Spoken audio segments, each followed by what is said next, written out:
Heroes in Crisis, Issue 9, final issue, written by Tom King, art by Clay Mann.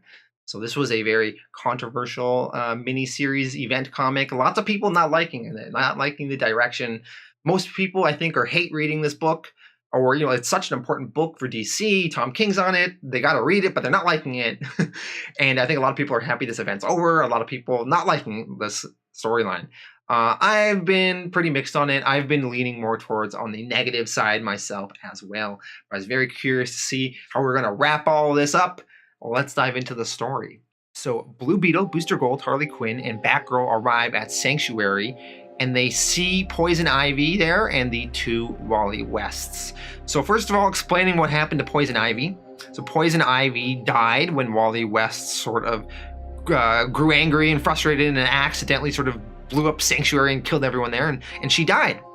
But Wally West planted a flower infused with her essence and charged it with the Speed Force. And then a new version of Poison Ivy grew from that flower, and now she is alive again, and she is sort of like a hybrid of a plant and human, kind of like Swamp Thing. And that is sort of the new status quo for Poison Ivy. Personally, I don't really love this change. I don't need Poison Ivy being half plant. She was always very plant-like, but I don't need her being Swamp Thing. I don't need her being some sort of plant monster lady. So I didn't really love this. It doesn't really change that much though, but I don't know. On the whole, my reaction to this is negative. I don't like it.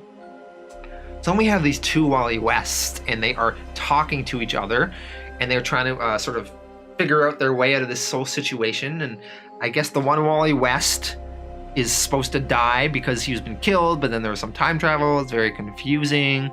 And, Wally West is going to die here, but Booster Gold decides to sort of save Wally through a super complicated and contrived concept. So he's going to save Wally West because Wally West is supposed to die here. There's supposed to be a body here, and if they stop Wally from killing himself, then that's going to ruin the space-time continuum if there's no body there.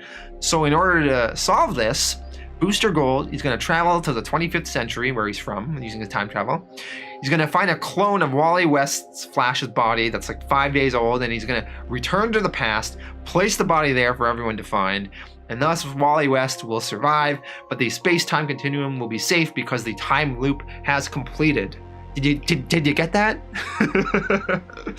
Did you follow that nonsense?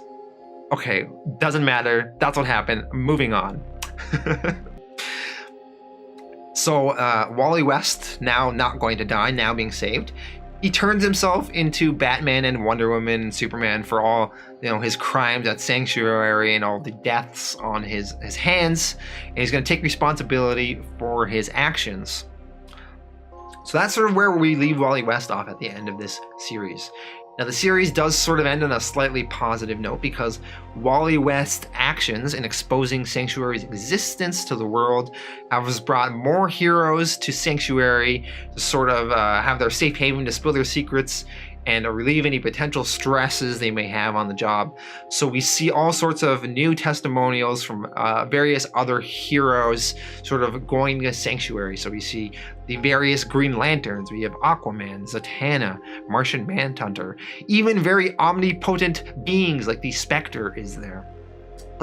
One particular set of people I liked seeing was all the different Robins. So we see Red Robin, Tim Drake say, Dick's the funny, nice one. Jason's the rebellious, cool one.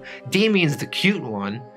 But what the hell am I? And then we go over to Dick Grayson Nightwing, and he's like, Jason's the cool, rebellious one. Tim is the dark, smart one. Damian is the cute, dangerous one.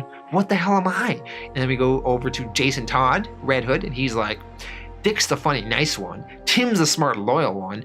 Damian's the obnoxious, little one. But what the hell am I? And then we will go over to finally Damian Wayne, going by a Robin now.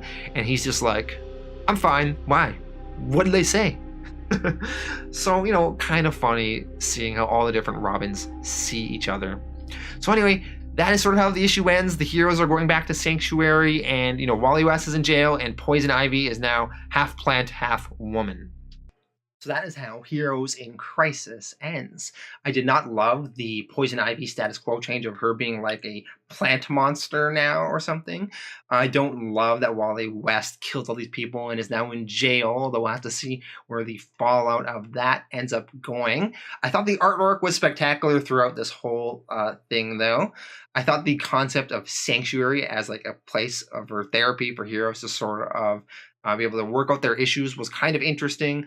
Although I don't believe all of these heroes would have gone to Sanctuary to spill their guts. I don't think everyone would have used this service. Maybe some of them would have. But overall, I thought this whole mystery that we had throughout this book, which is something I was intrigued a lot in the beginning, kind of fizzled out when we got the explanation through this sort of convoluted Wally West time travel thing. So in the end, it's like not the most satisfying conclusion, perhaps. And the series overall kind of did waste a little bit of time in the middle, sort of stretching the story and not telling us the answers. And then finally, when we got the answers weren't very satisfying. I'm going to give this issue and the series overall a 6 out of 10. There's some interesting stuff in here, but overall, I did not really dig it.